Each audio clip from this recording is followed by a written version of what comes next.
Hi everyone, welcome back to Bible in a Year. My name is Natalie and we are reading the Bible cover to cover. I hope everybody's doing well today. We are on day 32 and I am so glad you're here. We're going to be reading out of Genesis 32 and then Job chapters 4 and 5 and then Luke chapter 15, but we're only going to be reading verses 11 through 32 today. And then we'll close out the day with Psalm 24. So let's see about Genesis 32 and what is going on. Here we go. Jacob went on his way, and the angel of God met him. When he saw them, Jacob said, "This is God's army." He called the name of that place Mahanaim. Jacob sent messengers in front of him to Esau, his brother, to the land of Seir, the field of Edom. He commanded them, saying, "This is what you shall tell my lord Esau. This is what your servant Jacob says. I have lived as a foreigner with Laban and stayed until now. I have cattle, donkeys, flocks, male servants, and female servants. I have sent to tell my lord that I may find favor in your sight." The messengers returned to Jacob, saying, "We came to your brother Esau. He is coming to meet you, and 400 men are with him." Then Jacob was greatly afraid and was distressed. He divided the people who were with him, along with the flocks, the herds, and the camels, into 2 companies. He said, "If Esau comes to the one company and strikes it, then the company which is left will escape." Jacob said, "God of my father Abraham and God of my father Isaac, Yahweh, who said to me, 'Return to your country and to your relatives, and I will do you good.' I am not worthy of the least of all the loving kindness and of all the truth which you have shown to your servant. For with just my staff I crossed over this Jordan, and now I have become 2 companies. Please deliver me from the hand of my brother, from the hand of Esau, for I fear him, lest he come and strike me and the mothers with their children. You said, 'I will surely do you good, and make your offspring as the sand of the sea, which can't be counted because there are so many.'"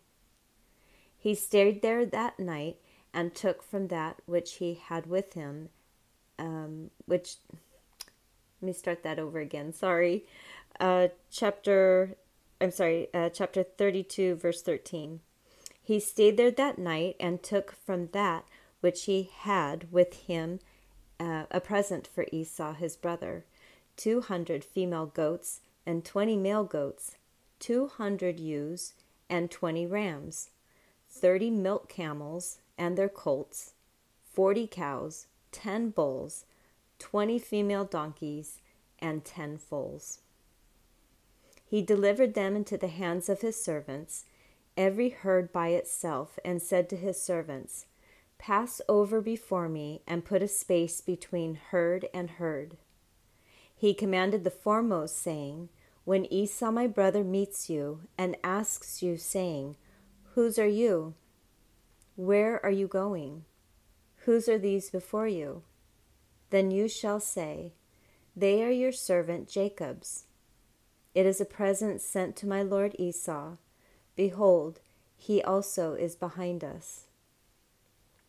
He commanded also the second and the third, and all that followed the herd, saying, "This is how you shall speak to Esau when you find him.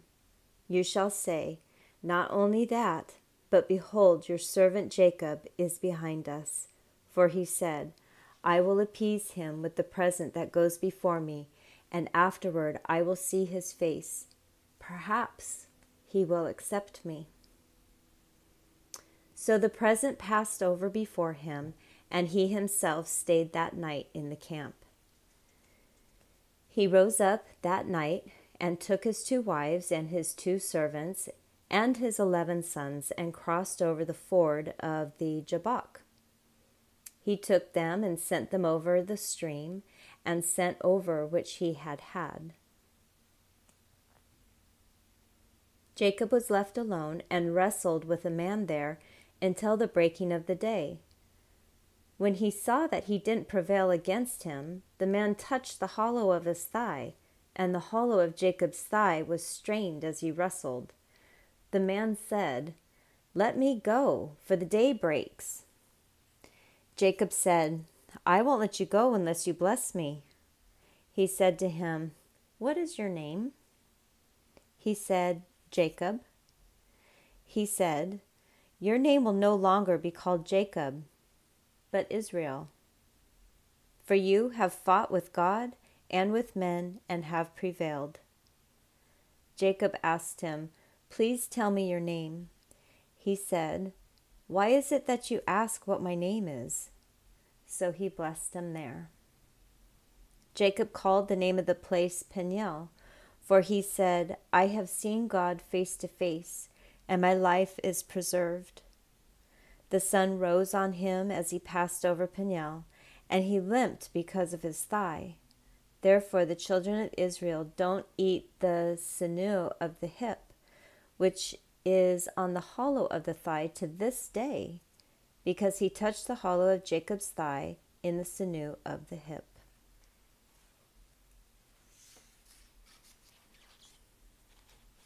All right, moving on to Job, chapter 4 and 5. So Jacob gets a new name. He's now called Israel. That'll be coming up in future verses. Job, chapter 4 and 5.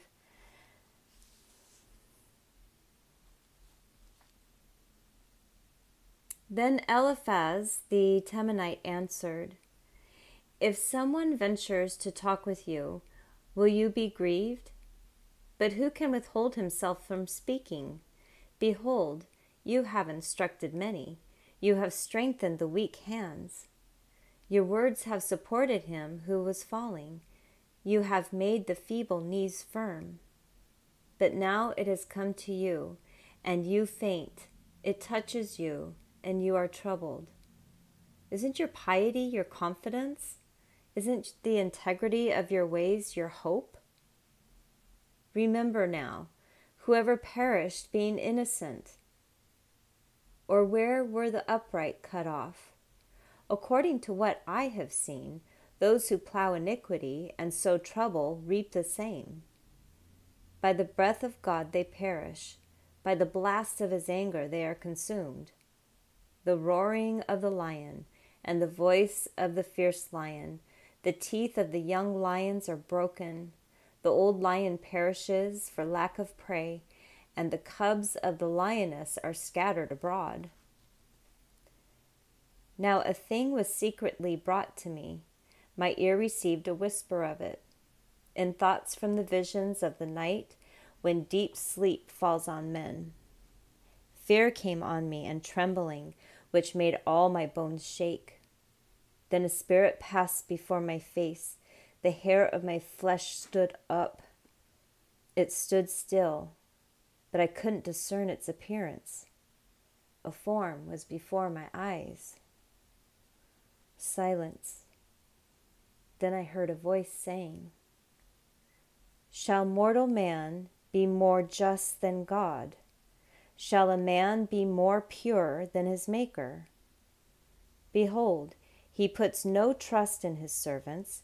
He charges his angels with error. How much more those who dwell in houses of clay, whose foundation is in the dust, who are crushed before the moth. Between morning and evening they are destroyed. They perish forever without any regarding it. Isn't their tent cord plucked up within them? They die, and that without wisdom." Chapter 5. Call now. Is there any who will answer you? To which of the holy ones will you turn? For resentment kills the foolish man, and jealousy kills the simple. I have seen the foolish taking root, but suddenly I cursed his habitation. His children are far from safety. They are crushed in the gate. Neither is there any to deliver them, whose harvest the hungry eat up, and take it even out of the thorns. The snare gapes for their substance, for affliction doesn't come out of the dust, neither does trouble spring out from the ground. But man is born to trouble, as the sparks fly upward. But as for me, I would seek God. I would commit my cause to God, who does great things that can't be fathomed, marvelous things without number, who gives rain on the earth and sends waters on the fields, so that he sets up on high those who are low, those who mourn are exalted to safety. He frustrates the plans of the crafty, so that their hands can't perform their enterprise. He takes the wise in their own craftiness. The counsel of the cunning is carried headlong.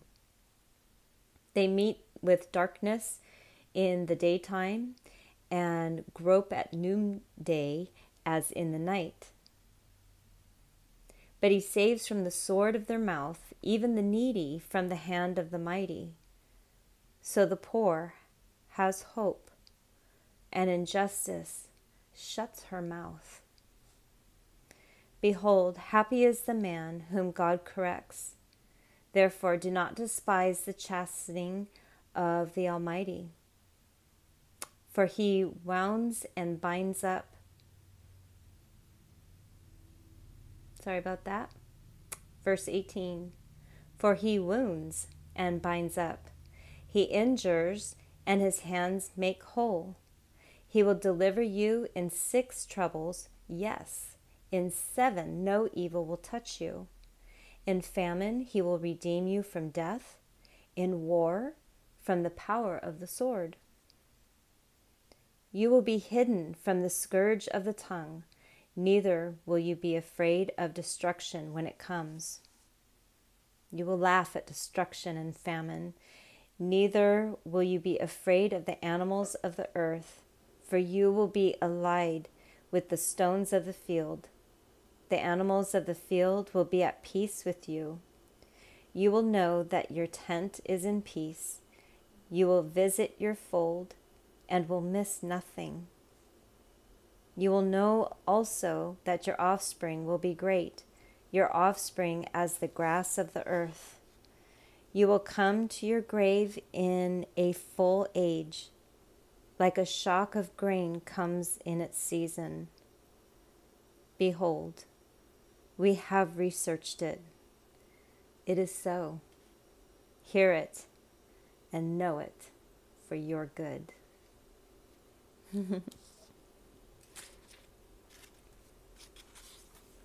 Little explanation there. How life is hard. Life can throw it all at us, and life can be miserable as well as good. But boy, when it's miserable, God is there. God is there every single time. So Luke chapter 15, 11 through 32. Really, Natalie? I thought we had this ready to go. I apologize. I'm just going to keep the book down so you don't see the picture. I thought I had it covered up.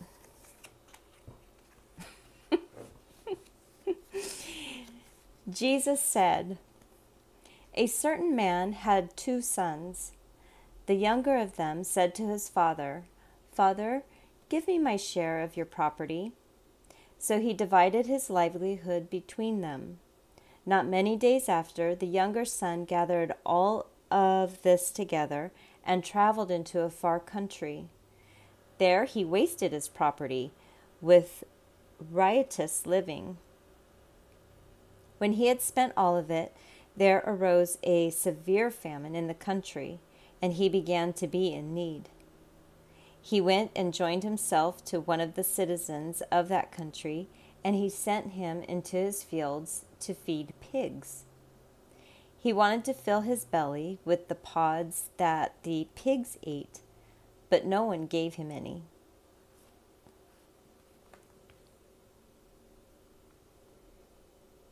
But when he came to himself, he said, "How many hired servants of my father's have bread enough to spare, and I'm dying with hunger. I will get up and go to my father, and will tell him, 'Father, I have sinned against heaven and in your sight. I am no more worthy to be called your son. Make me as one of your hired servants.'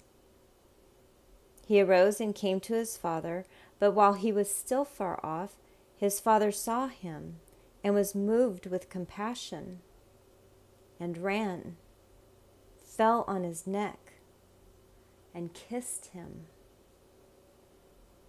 The son said to him, 'Father, I have sinned against heaven and in your sight. I am no longer worthy to be called your son.' But the father said to his servants, 'Bring out the best robe and put it on him. Put a ring on his hand and sandals on his feet. Bring the fattened calf, kill it, and let's eat and celebrate.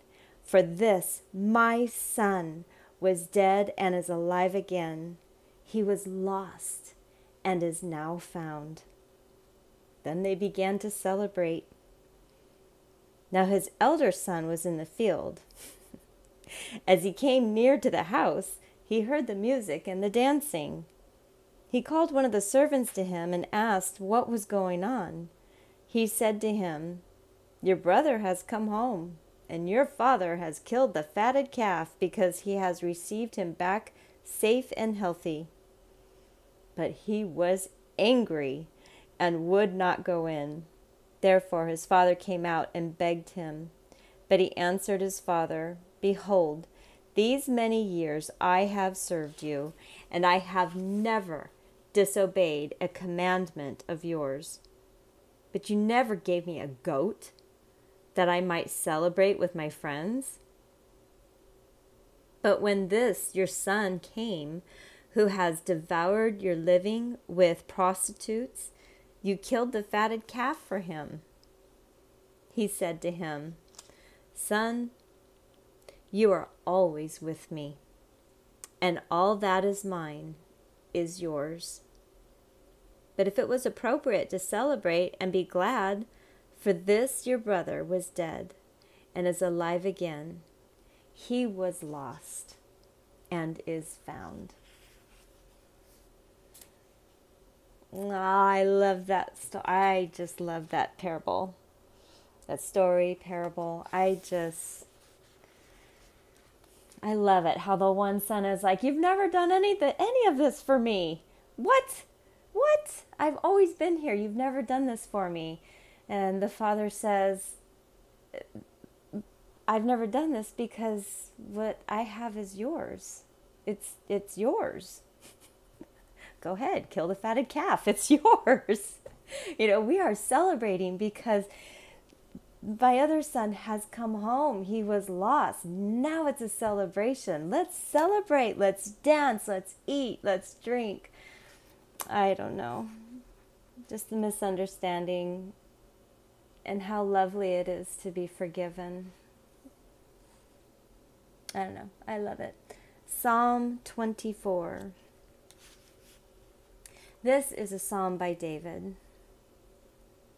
"The earth is Yahweh's with its fullness, the world and those who dwell in it. For he has founded it on the seas and established it on the floods. Who may ascend to Yahweh's hill? Who may stand in his holy place? He who has clean hands and a pure heart, who has not lifted up his soul to falsehood, and has not sworn deceitfully. He shall receive a blessing from Yahweh, righteousness from the God of his salvation. This is the generation of those who seek him, who seek your face, even Jacob. Lift up your heads, you gates, Be lifted up, you everlasting doors, and the King of glory will come in. Who is the King of glory? Yahweh, strong and mighty. Yahweh, mighty in battle. Lift up your heads, you gates. Yes, lift them up, you everlasting doors, and the King of glory will come in. Who is the King of glory? Yahweh of armies is the King of glory.